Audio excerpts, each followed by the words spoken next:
Okay, we can go ahead and get started. Good afternoon, everyone. Thank you for joining. My name is Natalie James, and I'm the Coalition Builder for Prosperity Indiana, as well as one of the staff leads for the Indiana Assets and Opportunity Network. It is so great to see so many A&O members on the call, as well as our colleagues from Indiana's philanthropic community. I'm very excited to bring to you all this series with support from Fifth Third Bank. Before we begin, I'm going to go over a few housekeeping items. All lines are muted, but we definitely want this program to be interactive. So feel free to ask any questions by typing your questions in the chat box. If you lose internet connectivity, feel free to reconnect using the link that's been emailed to you. And this session is being recorded. So if you do decide to unmute or turn on your video, you will be seen and or heard. For those of you who are new to the Indiana Assets and Opportunity Network, the A&O Network creates learning opportunities for community leaders and advocates about policies that affect low to moderate income families and builds capacity for organizations aimed to increase financial stability. The network is co-led by Prosperity Indiana and the Indiana Institute for Working Families, and includes a number of local partners such as Homestead, Old National Bank, and Purdue Extension. The inspiration for the Assets and Opportunity webinar series is a less acknowledged piece of Indiana's history. According to the Indiana Historical Society, in 1852, the Indiana State Legislature mandated that all county clerks require African Americans in Indiana to register in order to be counted. As a part of this registration, a fee was required as an act of good faith to remain in the state. This fee, which was assessed based on the county one lived in, could be as high as $500. Converted to 2021 dollars, a $500 fee in 1852 is more than $17,000 today. As we can imagine for Black Hoosiers in 1852, as well as other vulnerable populations, $500 was not an easy sum of money to produce. And giving away $500 meant not being able to use that money to further your education, start a business, buy a home, or support your family. Imagine having a $17,000 deficit, no matter what financial choice you make. This mandated registration process was a hurdle that created systemic issues for African American Hoosiers that I can imagine last for generations. This registration fee may have led to other problems, such as choosing between a decent home, having food, or getting a quality education. With this piece of history in mind, we turn to the Assets and Opportunity series. This series is meant to provide a platform to discuss how we can reframe wealth building efforts for low wealth Hoosiers in order to curb systemic inequality. We will take a deep dive into how to work in a holistic sense so that our work as financial wellness advocates may continue to evolve to ensure financial stability for the most vulnerable. Over the course of these 5 weeks, you will hear from program administrators, policy and data experts, and philanthropic practitioners who will discuss the wealth building work they do and how we can all work together to better support financially vulnerable Hoosiers. The title of today's webinar is called The Financial Literacy Framework is Insufficient, taking a multi-pronged approach to giving financially vulnerable Hoosiers what they need to thrive. And today, we will hear from Ashley Pyland. Ashley is one of 2 health and human science educators at Purdue Extension, Marion County, and she has a primary focus on financial resource management. For the last 10 years, Ashley has worked as a financial coach at Southeast Community Services, as well as a family financial resource manager at Mary Rigg Neighborhood Center. She is also a member of the Association for Financial Counseling and Planning Education. As an experienced financial literacy practitioner, Ashley will talk to us today about her work as a Purdue Extension financial literacy educator, highlighting what has worked and what opportunities there are for growth, both from the clients and program admins. At the end of her presentation, we will have a Q&A, but in the meantime, feel free to drop any questions you have in the chat. Ashley, the floor is yours. Hello, everyone. Thank you for having me today. Let me share my screen real quick.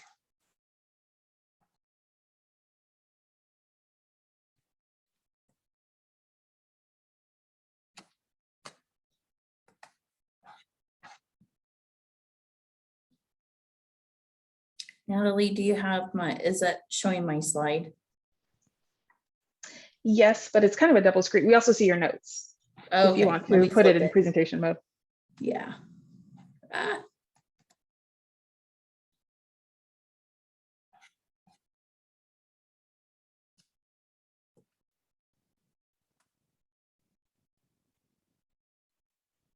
Is that better? It's still in presentation mode. We have this all ready to go before. We also have a copy, so if you'd like to unshare, we can share and move through them if you'd like. It's all right. There we go. Is that better? Or is it still the? We still see the notes that you have on the next slide.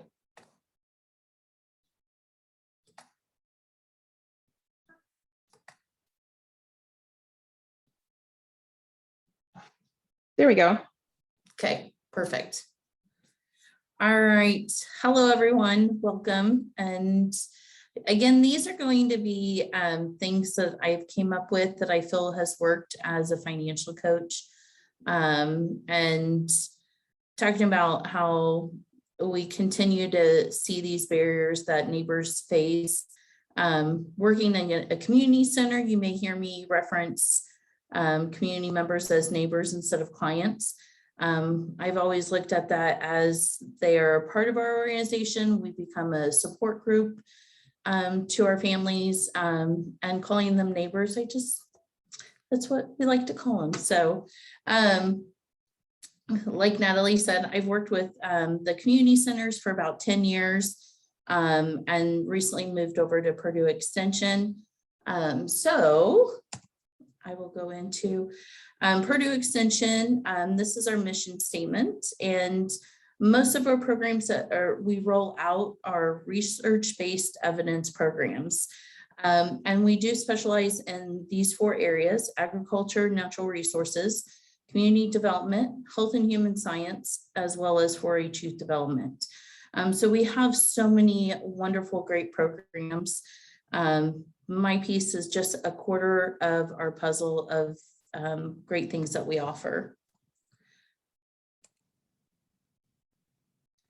And this is our civil rights regulations policy. Again, I just wanted to put that out there. We really try to work hard in making sure all of our program is access to everyone and that we're reaching all audience. So if you are working with an organization and you think some of our programs would benefit their families, please feel free to share their information to me. I'd love to be able to see what we can do to help. So today I figured we'd talk about what's working, some of the challenges families face, what programs could be doing differently, and what funders should be aware of. So going back to the basics, what I found has worked with families that are living in poverty. It's hard for families to change that mindset. And going back to having neighbors track their spending and establishing goals are like major key factors that I found that has been important in changing those financial behaviors. They say it takes about 21 days to change a habit or to break a habit, and then additional 90 days to implement that habit. So these are great pieces that I know that have been a huge help, I know, to our families. And just a firm believer. And also studies show that by tracking your spending, you're more likely to think about that process. If it's a need or a want. It just helps change that mindset. And going back to how important changing those financial behaviors are when you are trying to change those financial habits. And then finding a great financial coach. We'll talk later too what the difference is between a financial coach and a financial counselor. Financial coaches, again, I come from working with Center for Working Families, community centers, which is fantastic programs that really push coactive coaching model, where they have the coaches that work with the clients in identifying their goals and really just using powerful questions to help that neighbor come up with those ideas.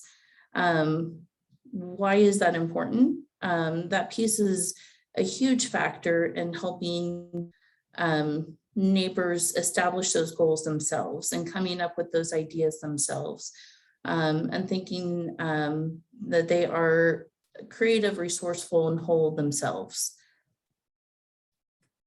Making sure I'm catching all my notes here.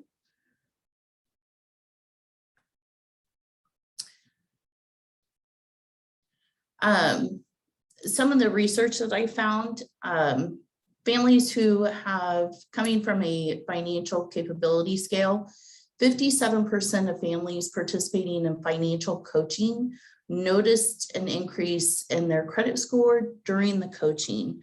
I know we have, coming from the community center side, a lot of times the community centers will bundle their services.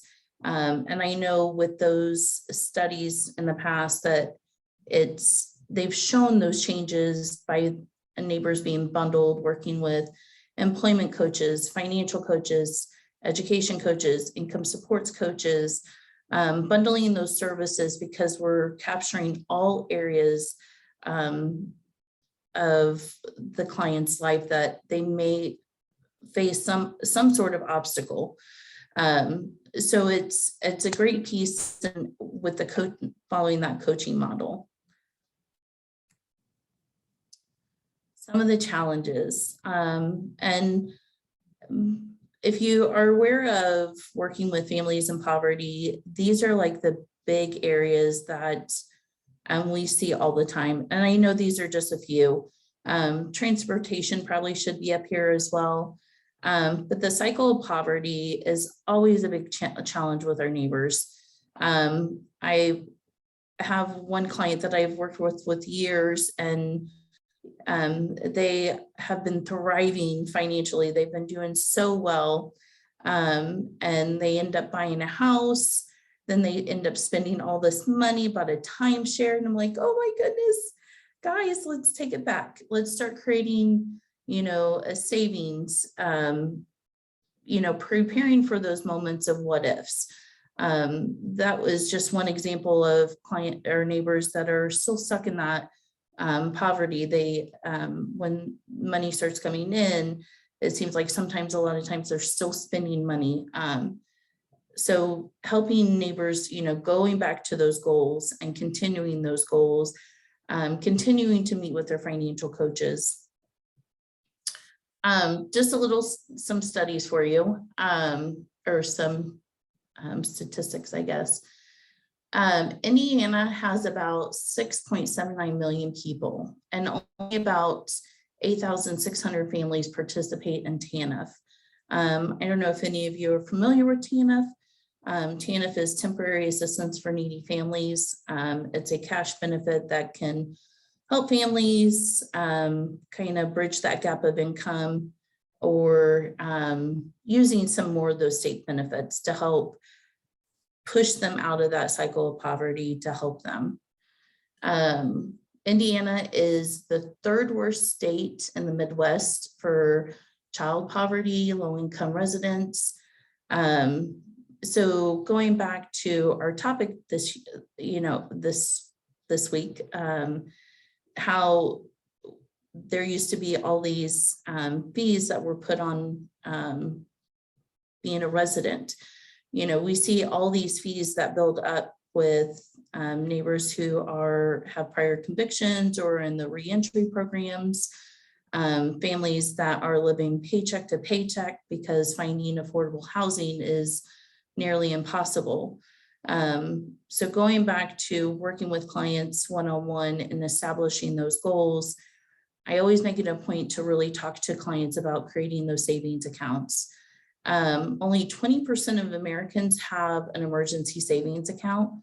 So the emergency savings account would consist of anywhere between 3 to 6 months worth of expenses that they have saved. So that's always like a big goal I, try to really encourage families to have. So in case something happens, they can fall back on that instead of going to the payday lending places or continuing to build up that debt. Indiana is the 7th highest state for bankruptcies,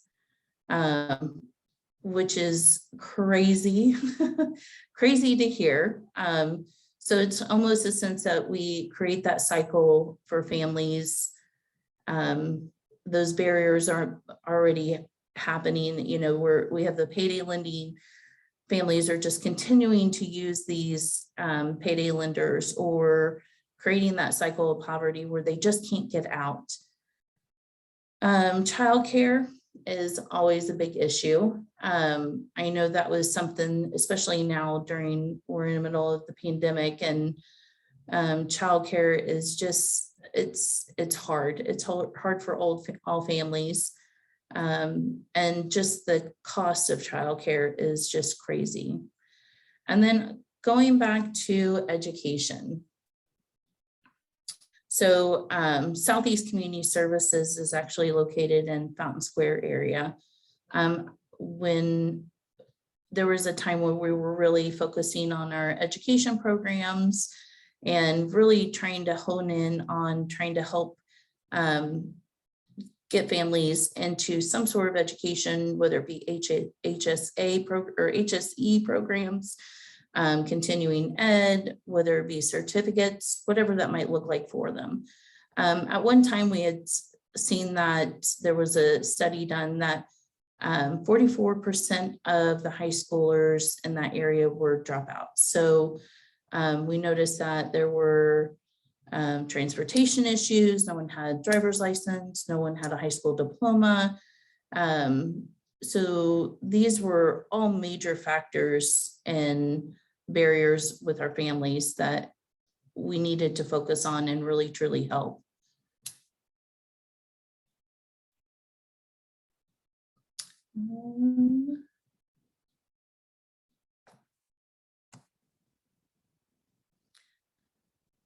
Programs that,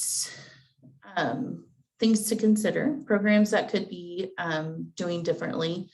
Like I said, I'm a big advocate for coactive coaching, using powerful questions to help clients or neighbors come up with the ideas themselves, creating that ownership of their plan, and just being that support group. One thing that we did too as coaches was celebrating those moments. I don't know about if you guys know or realize or know too, but finances is always a stressful piece. I know just you could be a millionaire and still be stressed about finances. And usually that deters families from continuing the plan or following through with their goals. So taking every moment and celebrating those, whether it be they are saving $20 or if they got their high school diploma, whatever that goal might be, taking the time to celebrate it and making it a big issue. And hopefully, that'll keep them going and keeping them on track. I know from our experience, it was an amazing moment to just be able to celebrate. In fact, we actually had a bell ringing ceremony. So every time a neighbor would complete a goal, they would go out into the hallway and just ring the bell, and everybody would come out and see what was going on. So what's the difference between coaching and counseling? Coaching, you're that person's support group. You're there to encourage them, help them fill their toolbox with resources to keep them on track with their spending. And then counseling is usually somebody that's telling them, okay, you need to do X, Y, and Z to get to this end result. So they're a little bit different, and I'm not saying one is better than the other. I just know from working with clients, especially families in poverty, the coactive coaching is a great piece and a supportive piece to help families really thrive when they're working on their financial goals.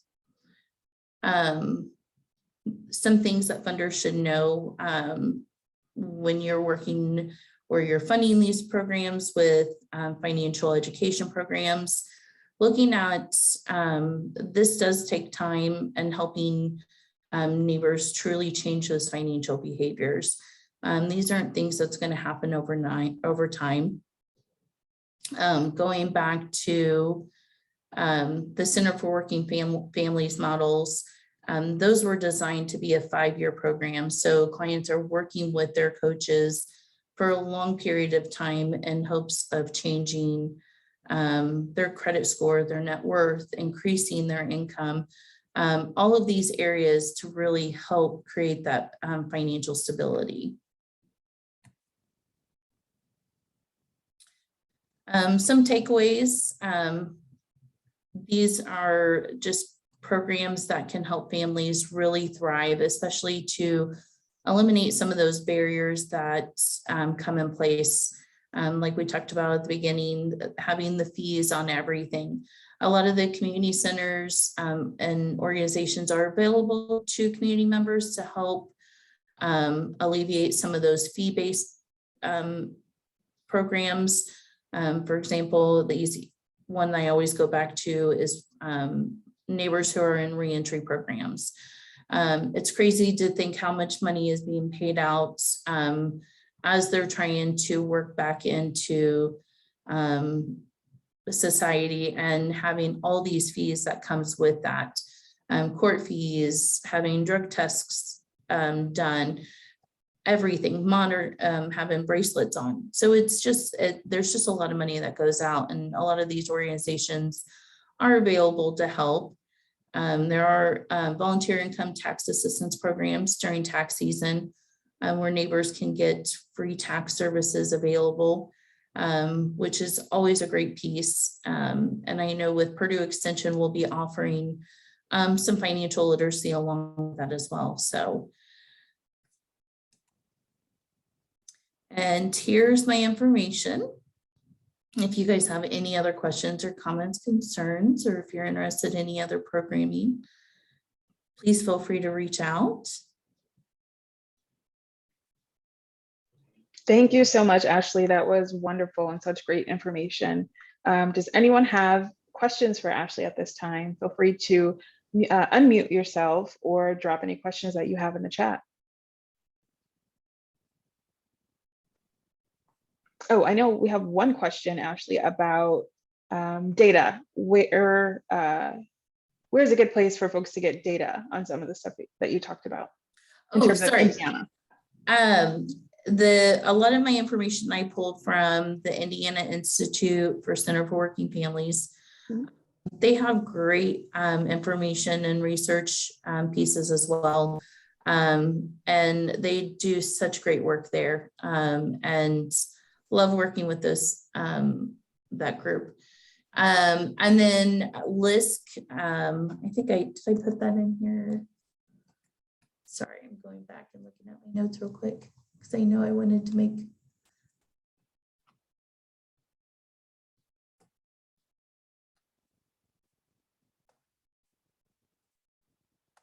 Yeah, so Indiana Institute for Working Families is where a lot of my data came from, and then LISC, which is Local Initiative Support Corporation.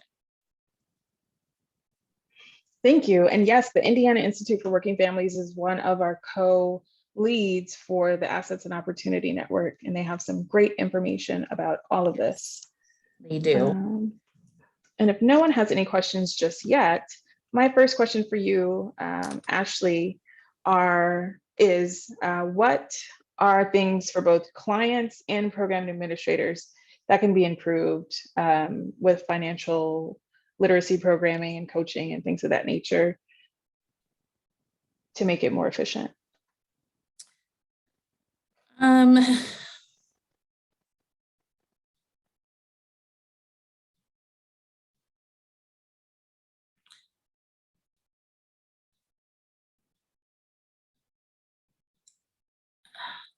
That's a good question. I'm going to say a lot of pieces is just really encouraging neighbors to really get used and comfortable with talking about finances. That seems to be, it's, you know, when you, finances is like talking politics and religion. It's something that everybody always wants to stay away from. So finding a way to make it comfortable and easy to talk about with neighbors, and, you know, going back to talking about those goals and really focusing on those goals is like a great way to break the ice and finding out what's important to them, and knowing that it's okay that that's not going to always work out the way they want it to, but just being a support group.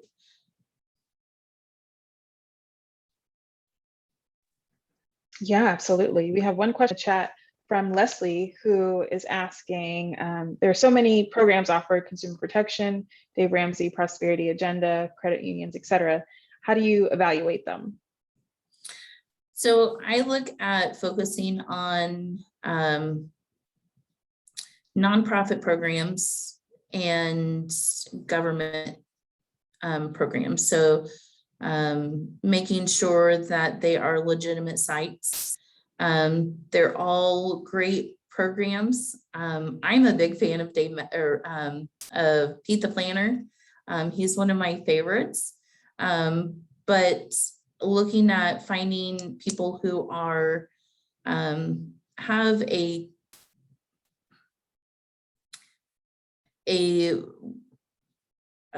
great resource piece. So the government consumer, I go to consumer financial, what is it? Consumer finance. The Consumer Financial Protections Bureau. Protection Bureau, yes. I go through them a lot on checking things out and connecting people to great resources. So they're all good. It's just finding what's going to be comfortable for the clients. I like to make sure that anything that I give them is good resources to put in their toolboxes. And it's going to be somebody that I trust too. Ashley? Yes. How do you work with multiple generations within a family? In that 2-gen model, do you have separate programs for the younger children, older adults? Does that present a unique challenge? How do you work around that? So with the 2-gen models, it's great because I think financial pieces can be talked about with everyone in the family. One of the programs that Purdue offers, one of our signature programs, we talk to 3rd graders, and we actually go to 3rd grade classrooms at the schools, after school programs, and talk about earning, spending, borrowing, and savings. And it's a great program. It makes it fun for the kids. So finding ways to include the kids. I know one of the families that I've worked with for years, I still talk to this day. They're a family of 6. And the kids came to them and said, you know, we would like to have allowances now, you know, maybe you guys should start paying us for doing these chores. She was like, no, that's not going to work this way. So what they did is every week they all sat down and worked on a family budget. So they have like a budget binder. They talked about what their meal planning was going to look like. And they made a deal with the kids. We noticed like the electricity is down this month. We'll put difference into a pot, and that pot can be used to pay for family nights or something big for the family to do together. So again, you're incorporating the whole family and changing those financial behaviors. The kids are learning about savings. Oh my gosh, they did such a great job. And I love hearing those stories on how families came up with these unique ideas on how to get the families involved. But, going back to the basics and creating meal plans, looking at creating healthier meals. That's one thing that with Purdue Extension, we have amazing NEPAs that can come out and work with families and helping them create new healthy meal plans, nutritious at that too, you know, something that's healthy, but where they can save on those dollars and stretching those that food budget. You mentioned one of the difficult opportunities is to have conversations with different folks about money. Have you found any big differences between BIPOC communities and maybe some specific questions that you use to kind of figure out how those different communities approach financial stability or financial management? Can you, that was a long question and I'm really sorry, but can you repeat it? Because it cut out a little bit. Sure. Not only with the generational differences, but are there differences between different racial communities, BIPOC communities? How do you have those conversations with different perspectives related to financial management and stability? Every community is different. So when I was on the Southeast side, we had a lot of generational families. When I moved to the West side, I worked with a lot of Hispanic families. So there's having that same conversation with neighbors and, you know, bringing it back to the basics, their goals. You know, what is it that you want to be when you grow up? You know, what's that goal and that career? What's your ultimate plan? Now let's talk about how to get there. What does that look like to you? How does that make you feel? Does it make you feel nervous about it? Is it, what can I do to help support you in that piece? You know, again, going back to those using open-ended questions to get their perspective. And that piece it makes a big change. It creates that ownership and neighbors really have really embraced that. Did that answer your question?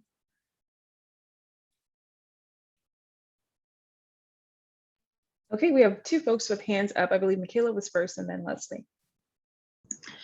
Yeah, Ashley, I just wanted to ask, you know, kind of Marie was talking things that are more like what family units or different households can do.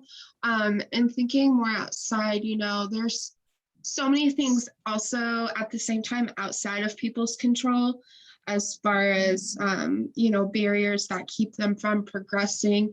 So what can the bigger, you know, like institutions and organizations, whether it's like policy or philanthropy, what can we do to help break down those barriers and help clients progress as they need to work towards financial stability?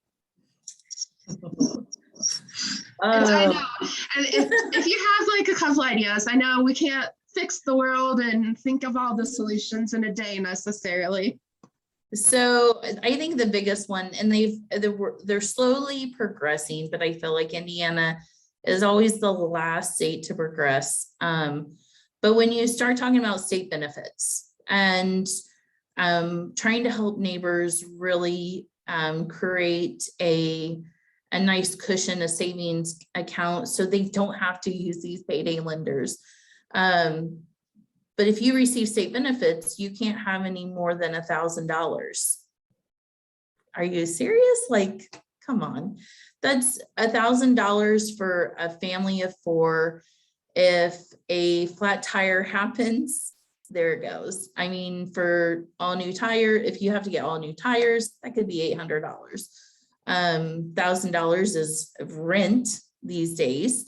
So it's changing that piece. If we're really going to really help neighbors thrive and succeed, taking away that barrier. I know Social Security has lifted theirs a little bit. And they have some extra pieces available. Goodness, I just sat in a training the other day where if you receive Social Security benefits, you could potentially look into having additional account set up for that's similar to like a health savings account. And it's not looked at as your total assets. So I think Social Security, you can up to 2,000. So having those barrier pieces taken away would be a huge help. And then if you look at families, if they, I talked about, we have 6 million people in Indiana. Only 8,000 of those families are receiving TANF assistance. We have a lot of barriers put on those. Always never ending battle is the cliff effect. When clients start making X amount of dollars and they instantly start losing their food stamps, then they lose their health benefits. I believe the Indiana Institute for Working Families did a study one time, and they have a great simulator on their website, but a family of one that receives $10 an hour would not qualify for food stamps, making $10 an hour, which is crazy. So, just looking at those pieces, we have to change some of those barriers and take those away to really help families thrive. Thank you so much. Thanks, Abby. Up next is Leslie. A couple things on the financial literacy piece. The Prosperity Agenda out in Washington State worked with TANF in King County to put together cards to address more of the financial mindset. So there are groups they're game cards that generate discussion among kids and families to start thinking about, well, wishes, needs, wants, those kinds of things, or they're really game-like, but they're great at talking about just getting at that financial mindset, and they're fun. And so they've really noticed a difference. I mean, again, they developed it from a looking at the strengths of the families and how actually, we come at it a lot of, oh, well, you need to do this, that, and the other thing, and you're not good at saving, when actually the families are saving in different ways. Again, they may need to learn other mechanisms, but they are saving in that they're bartering or trading or those kinds of things. And so trying to work at it from strengths of the family instead of, always coming down on them is really important. But the Prosperity Agenda has some great stuff. That's good to know. I know I've always used, it's a Habitude money habitudes. It's a card-based program, and she actually just got a web version put up as well. But it goes through and helps identify you as what kind of spender you are. Are you an impulsive spender? Do you like to give money away to help your friends and families? It's a great program. I love it. I still use it with people. And you might check that one out as well. Habitudes? Money habitudes. Okay. Yeah, does anyone else have any questions or comments? I guess I'd jump in with a question, and this is kind of similar to what Michaela brought up earlier, but Ashley, as someone who's worked in financial education, I guess I'm going back to the example that Natalie brought up to begin with, this issue that, pre-Civil War, Indiana had this policy where Black households were basically charged what amounts to over $17,000 today. And, I can't do the math in my head, but I'm trying to think, like, imagine those Hoosiers that have been in the state since then, could have bought a home or could have, done so much to increase that intergenerational wealth. Thinking back to the title of today, that, financial literacy itself, you can't financial literacy your way out of that type of generational wealth gap. You've seen how this plays out working with families. Like, what advice would you have to the philanthropic side of things, not only like foundations, but also maybe financial institutions as they think about how they're working with these populations? What are some of the systemic, what should they know about how this plays out when you're working with families?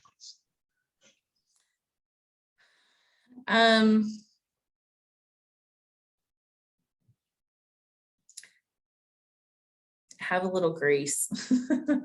Going back to the basics, I know we have probably some really great financial institutions in Marion County. I've worked with a lot of them, and a lot of them have great programs set up to help eliminate those barriers, and to really truly help families stay away from those payday lenders. Going back to, our topic, how there's fees on everything. I feel like the payday lending is the new one now. It's always in the neighborhoods that are underrepresented. It's usually in really low poverty neighborhoods. They're everywhere in those neighborhoods. And then when families are in that crisis mode and they don't know where to go, that's usually the first place to turn to. Whereas if they could go to a community center and talk with them first, or even having that relationship with a financial institution, that's one thing that I always stress with neighbors, is build that relationship up with them, because they may have additional programming that's available. But again, going back to having a little more grace. And it's hard to say that because a lot of programs look at credit scores. Working in a community center setting, we really did focus on credit scores a lot, because it makes a huge impact on families, just from changing phone providers to internet service. It just focuses on everything. And Andrew, did I answer your question? Sorry. Yeah, all of that's helpful. And actually, just what you said, it made me wonder. You said establishing that relationship. I guess just some real practical advice, like if a family is interested in starting that relationship, like who should they ask for? Is there a type of officer or department they should look for? When you're walking in the front door, what should they say to the first person they see? It varies on where you're going to. If one thing I tell people is just to go in and ask to open up an account. I know a lot of financial institutions are going away from the one-on-one banking piece. But that's one thing I encourage neighbors to do. Find a financial institution that they feel comfortable with going to. I go to mine because I know our branch manager, and I live in Beech Grove. So I know our branch manager, and I know I can go in there and just say, hey, how's it going? And I have that relationship where we can, just chat and have a conversation, but it's finding somewhere that you feel comfortable with, and that you want to continue doing business. Going back to the basics of customer service, what programs do they have to offer to help you thrive? I don't know if I can, probably won't name any financial institutions names here, but I know we have 3 in Marion County that have just been thriving. One, their hours are just really crazy, but they will find a program to help their needs. And that's a good bank. That's a good financial institution, one that's really going to really help the people. So just starting it from the basics, going in, what do I need to do to open up an account? And continually to go in there and talk with them to build that relationship. I know one financial institution will look at what kind of accounts that you have with them, and it doesn't have to be a ton of accounts or that you have to have X amount of dollars in their accounts, but they look at the history. How long have you been with them? And that plays a factor on lending process later. So if they are ready to start looking at buying a home, that's a piece. A lot of neighbors don't realize too that a few of our financial institutions work with the Federal Home Bank where they can get down payment assistance for housing. So we have so many great programs. It's just, connecting them back to a financial coach who can help with the basics.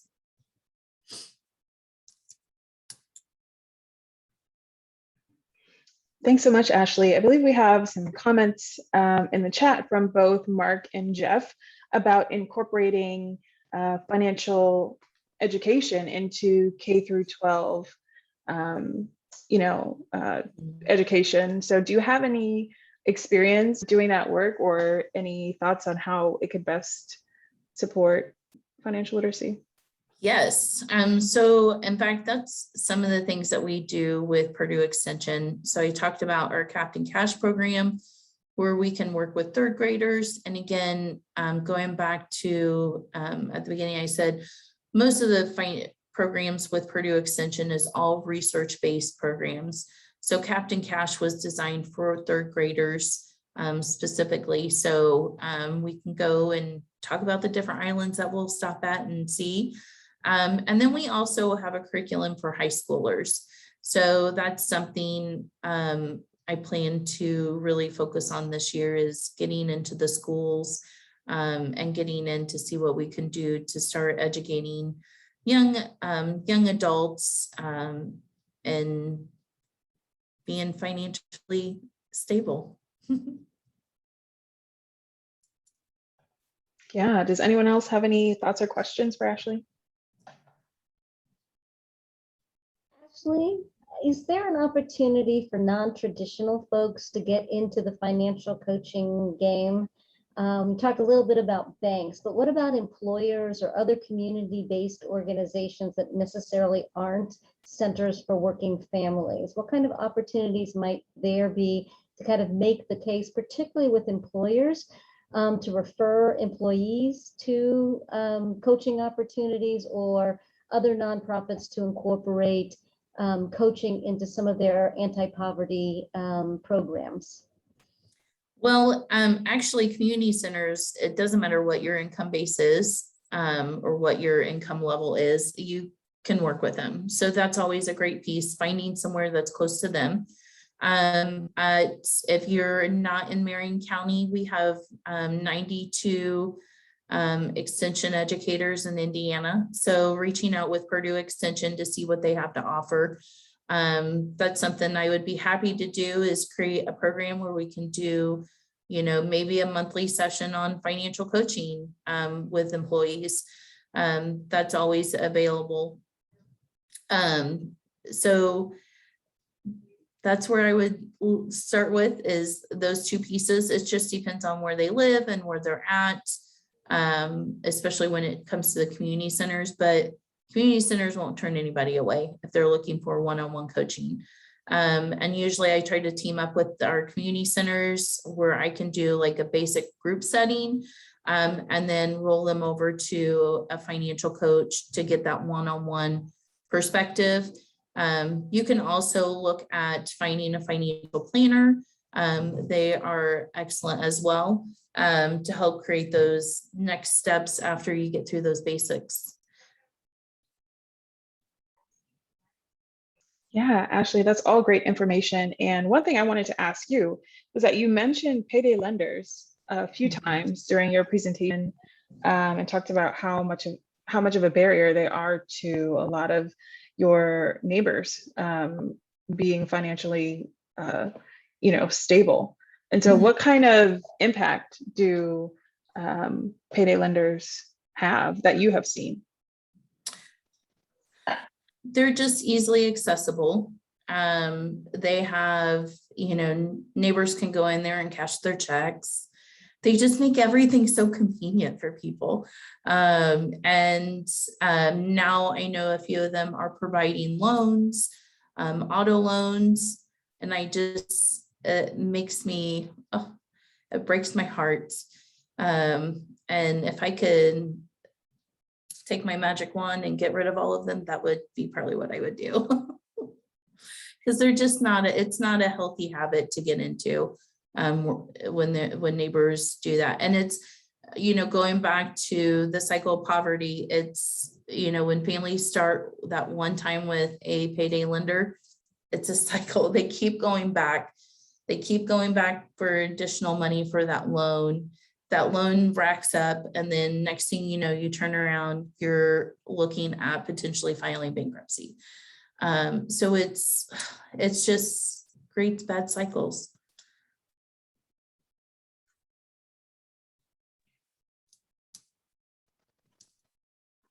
Mark, you unmuted. Do you have any comment? Well, I was just going to ask Ashley to kind of, if she had any further thoughts on the issue of trying to convince more and more employers to offer some type of financial literacy as a benefit, whether it be online or in person or some combination or whatever, but just the idea of more and more employers recognizing that the financial well-being of their employees, how important that is. I think that's a great piece. I think more employers should be providing that, because you'd be surprised on how many people actually use budgets and just the basics and meal planning. Those are great pieces, and I would love to work with some employers in creating that opportunity. I don't know that a lot of businesses have been willing to embrace that piece, I guess. I know Lily's is really good about that. They'll do like once a quarter, every month. So often they'll do some kind of pieces for their employees. And I know they've done some financial topics, which is amazing.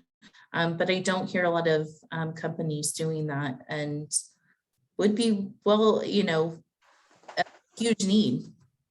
Right. I don't know how you reach that mass in that approach, but if anybody can figure out how to expand that, that'd be great. Yes. It's money, money. I believe we have a hand up from Ashley at La Casa. So I was going to ask, I know that a lot of organizations offer the EAP for financial assistance. I was wondering if anybody knows of the numbers of organizations that do actually embrace them. I know that we all know of a handful of them, but does anybody know of any stats on those? I do not. But that would be a really good thing to look into. Ashley, I think since there's so many different providers and third parties that do the financial wellness or employee wellness programs, it might be hard to track those numbers. But there is a company that has a pretty wide presence here in Indiana called True Connect, or nationally, and they might give baseline data or just an idea of how many employers they work with.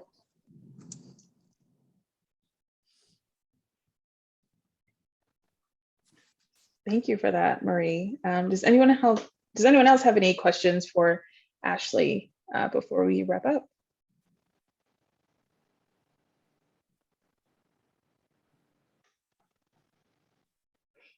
Well, thank you so much, everyone, for joining today. And thank you, Ashley, for giving us all this great information.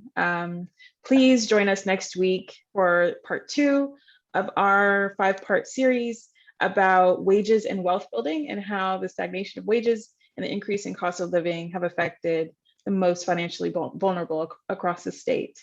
Again, if you'd like to find more information out about the Assets and Opportunity Network, please feel free to contact me. Here's my contact information. Thank you, everyone, for joining, and hopefully see you next week.